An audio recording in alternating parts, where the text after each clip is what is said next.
No vídeo de hoje vamos fazer uma análise sobre os últimos resultados reportados pelo Santander e pelo Itaú no terceiro trimestre de 2023. Traçar uma expectativa para o fechamento desse exercício atual em 2023 e projeções de lucro líquido, preço-teto, margem de segurança e também de resultados financeiros dessas duas instituições bancárias para 2024. Mas antes disso, bem-vindos a mais um vídeo do Rótulo Dividendo. Para você que não conhece o canal, assista ao vídeo até o final e caso ele te ajude de alguma forma, considere se inscrever, deixar seu like e compartilhar para que esse vídeo alcance a mais pessoas. Iniciando essa análise pelo Santander com os principais indicadores no site do Investidor 10. Temos aí a cotação atual de R$ 16,94, uma variação positiva nas cotações nos últimos 12 meses superior a 20%, um PL de 15,20 superior a outros pares no setor bancário, como o do Banco do Brasil e o próprio Itaú. Muito explicada também, como dito no vídeo do Bradesco, em razão da alta nessa variação que já foi apontada superior a 20% quando comparada à lucratividade inferior, considerado o histórico desse banco entregue no último exercício. Temos aí um dividend yield atual de 5,16%. E falando sobre dividendos, temos aí o dividend yield atual do banco de 5,16% e um dividend yield médio nos últimos 5 anos de 7,19%. Você pode notar nesse histórico representado no gráfico dos últimos 10 anos que o Santander é um pagador recorrente de dividendos. E nos últimos 5 anos, esse destaque vai para os anos de 2020 e 2021.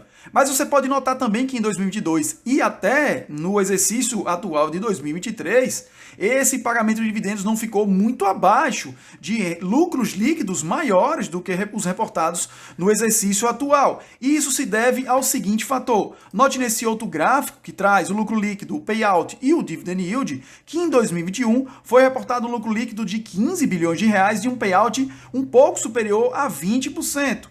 Já em 2022, com o lucro líquido um pouco mais baixo de 12,36 bilhões, esse payout subiu para quase 68%, para não ficar muito baixo o dividend yield em relação à lucratividade reportada no exercício e trazer um impacto mais significativo para os investidores. E no último exercício, em 2023, note que o lucro líquido caiu ainda mais para 8,36 bilhões e o payout teve que ser elevado consideravelmente para quase 75%. No exercício atual, em 2023, o banco está utilizando o máximo de JCP, ou juros sobre capital próprio, o que tem levado a um payout superior a 70%, como nós vimos anteriormente, devido ao lucro mais fraco para o ano.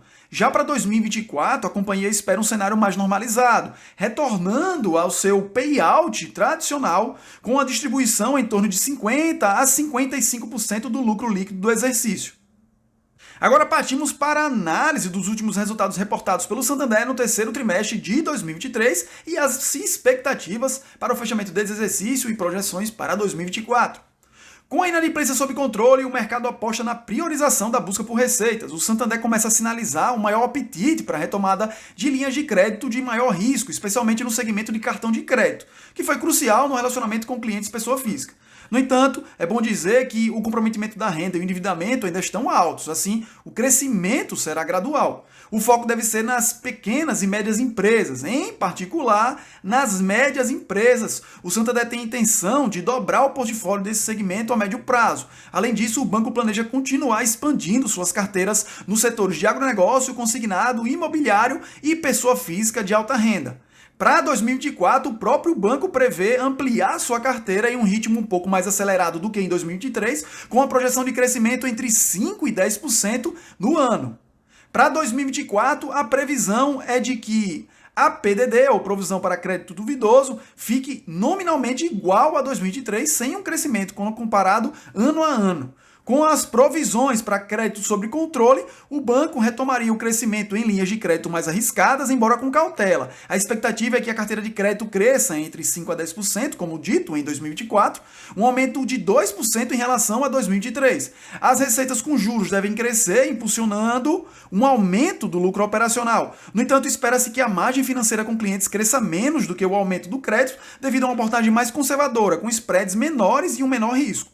Quanto à margem financeira em relação ao mercado ou tesouraria, espera-se que registre um resultado positivo e a receita com serviços deve acompanhar o ritmo da inflação de aproximadamente 4%, o mesmo ocorrendo com as despesas administrativas.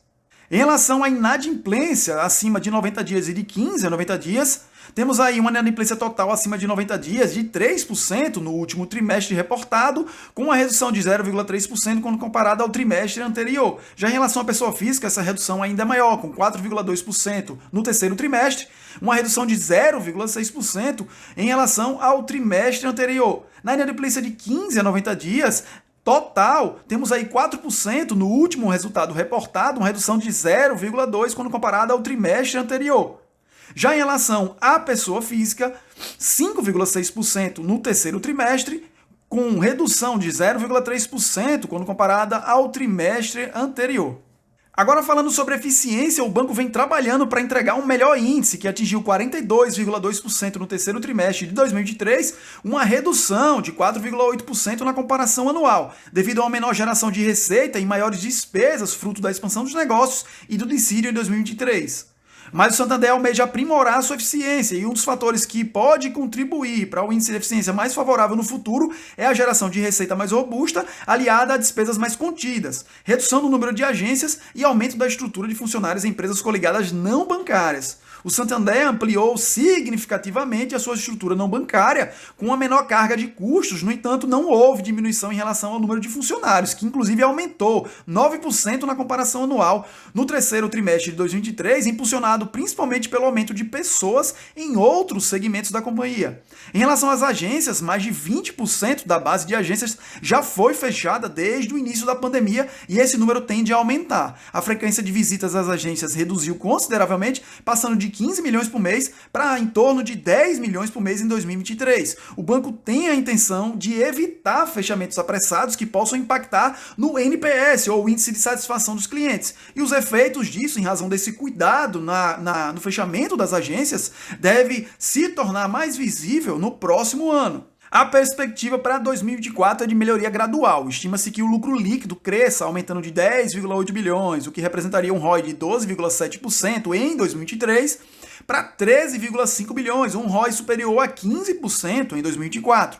No entanto, as estimativas do mercado estão bastante dispersas, variando entre 12 bilhões e 17 bilhões. Por isso que nós preferimos utilizar uma perspectiva mais conservadora quando fizermos aí a projeção de preço-teto e margem de segurança para 2024.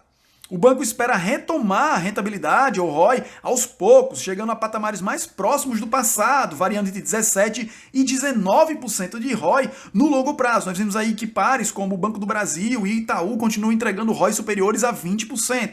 Então, no longo prazo, a perspectiva, com essa melhoria gradual do Santander, é de alcançar também esse patamar, junto a esses grandes players no setor bancário. Chegamos agora à projeção de lucro líquido e preço-teto para 2024. Em relação ao lucro líquido projetado, vimos que não há consenso no mercado ainda, com valores variando entre 12 e 17 bilhões de reais.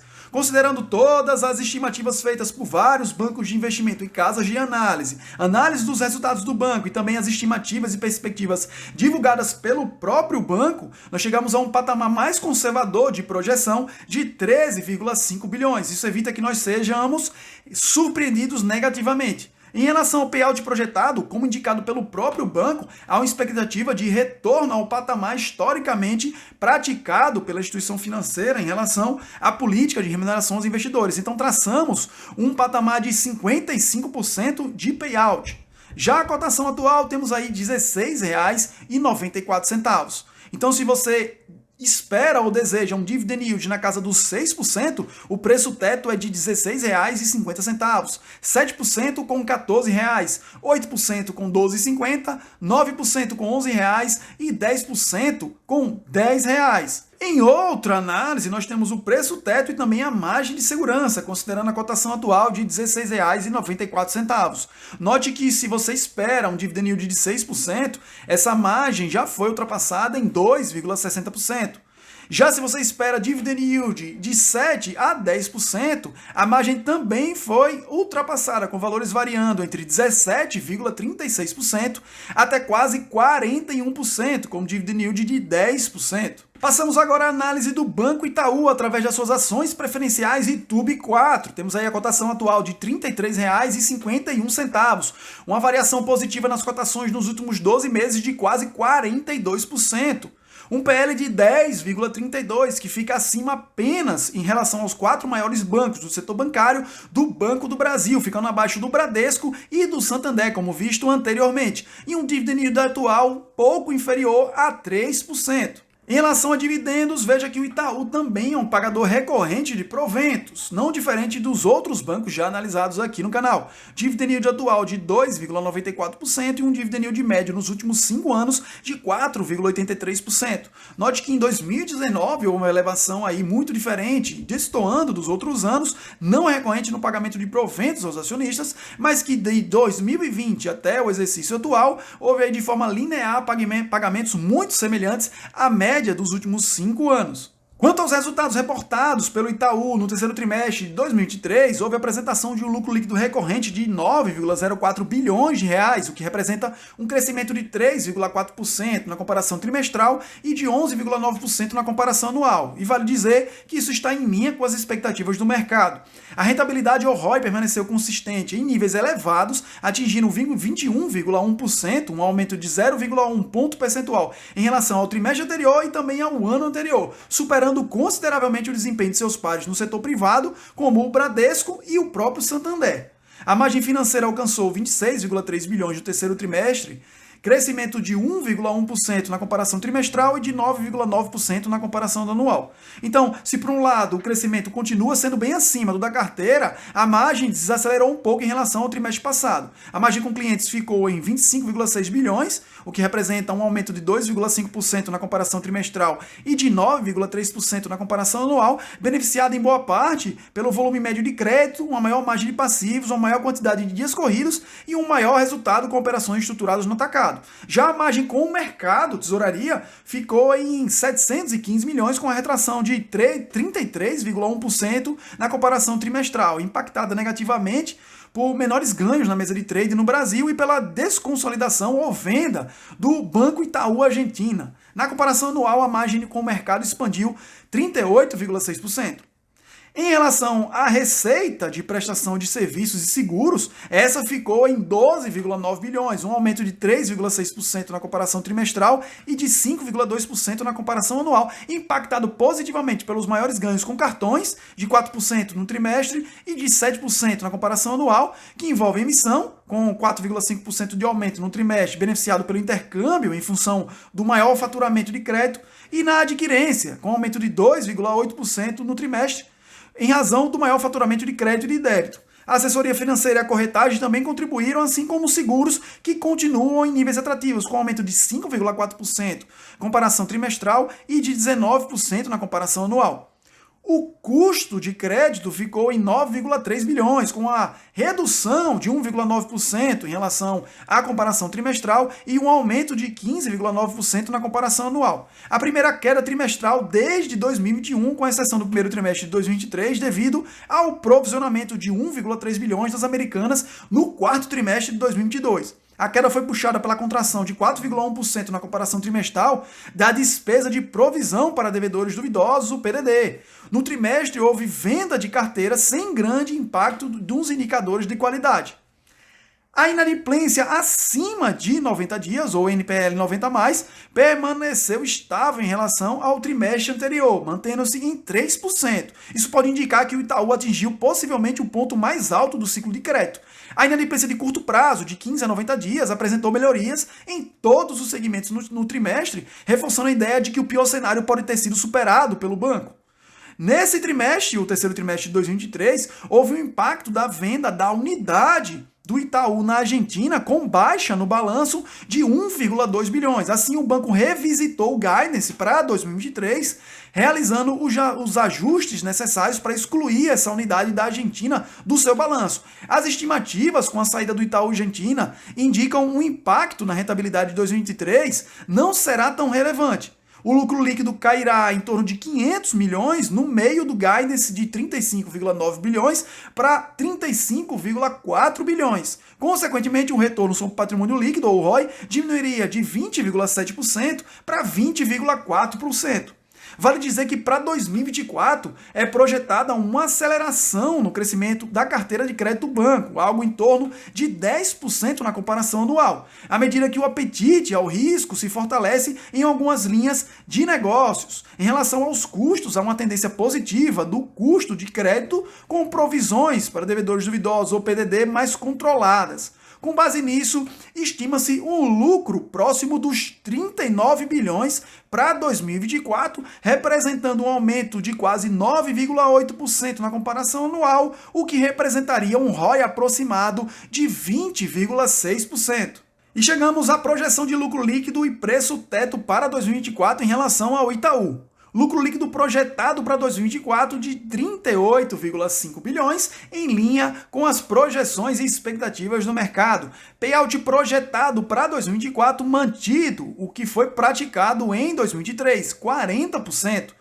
Cotação atual do ativo, no caso 8B4, R$ 33,51. Então, se você deseja um dividend yield de 6%, o preço teto é de R$ 26,00. 7%, R$ 22,50. 8%, R$ 19,50. 9%, R$ 17,50. E 10%, R$ 15,50. Em outra análise, considerando o preço teto, mas adicionando a margem de segurança, considerando a cotação atual de R$ 33,51, você pode notar que do dividend yield de 6% até 10%, a margem de segurança foi ultrapassada em todos esses cenários, variando de 22,27% no dividend yield de 6% até 53,65% no dividend yield de 10%. E com essas análises e projeções para 2024, por hoje é isso, se inscreva em nosso canal e até o próximo vídeo.